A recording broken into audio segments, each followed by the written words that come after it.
a lot of things can happen. Your house can even burn down. We saw the huge fire in the El Camino apartments. The whole thing burned down. It could happen, right? But what do you do after that? Just build it back again because you know how. Mhm. Yeah, anything can happen in real estate. You can have a homeless guy break in and start a fire and burn this whole thing down. And then what happens? Build it back. You're gonna lose money. It's okay. Make money in the next one. Yeah. You can't control those things. It's gonna happen. You're gonna lose money for the most random reasons that you never thought could happen. Yeah. But But it just those setbacks are what you learn from the most. yeah.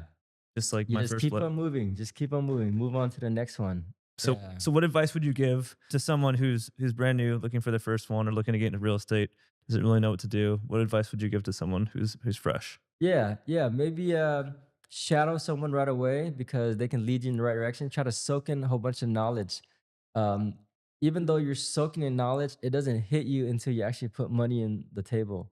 So you can lend money and then it starts to hit you like, oh man, my money's stuck here. Am I gonna get my money back? How's it growing? So unless you put money, unless you pay for it, you're never gonna learn. If you even if you shadow someone all day and you don't have money in the game, it doesn't feel the same. Mhm. Yeah, you don't feel that risk factor. So dabble in a little bit, 5,000, 10,000 to really feel it. Yeah. Yeah. And another thing I think to add to that is find someone who's doing the things you want to do, but Mhm. also try and provide value as much as you can to them. So whether that's Yeah. volunteering to work for them or do any things that they need to do, Yeah. or maybe say they're really busy and they need help finding deals, maybe you just bring the deal to them. Exactly, exactly. Yeah, add some value, help them out, offer a hand.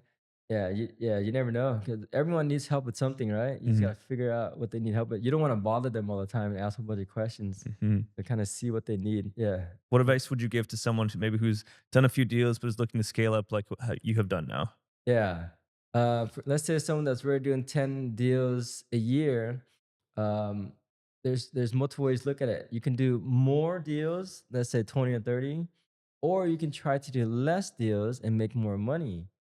Yeah, so that's what we're trying to do now. We're trying to do less deals. I'm happy with maybe one or two of these flips, extension flips a year, and then try to cash out 300 to half a million on each one Mhm. because I can take my time. I'm not rushing to flip it, and then I can build a beautiful product. I don't have to rush. And like a flip, you're rushing every day. Every day you're losing like $500 in interest. Yeah. Yeah, so less deals, more money. In order to do that, you have to buy in expensive areas.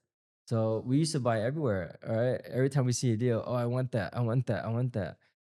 We did a deal in Vallejo.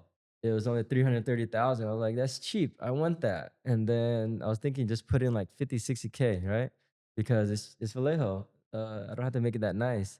Next thing you know, we put in like 100K because everything's wrong with the house.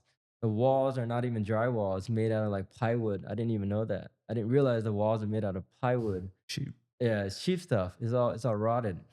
So all the walls we have to redo, insulation we have to redo, all the windows we have to redo. And then we get break-ins all the time because it's just Vallejo. It's on a busy road. So I went against my own rules, never buy on a busy road. But I was enticed by the low price, $330,000. It's so cheap. That reminds me of Sacramento days. So, but it's cheap for a reason. See, but sometimes cheap is not always good. Mhm. So we lost money there. We probably lost like 20, 30K interest, not even including my time and gas driving out there. So maybe that's like a 40K loss for time and gas.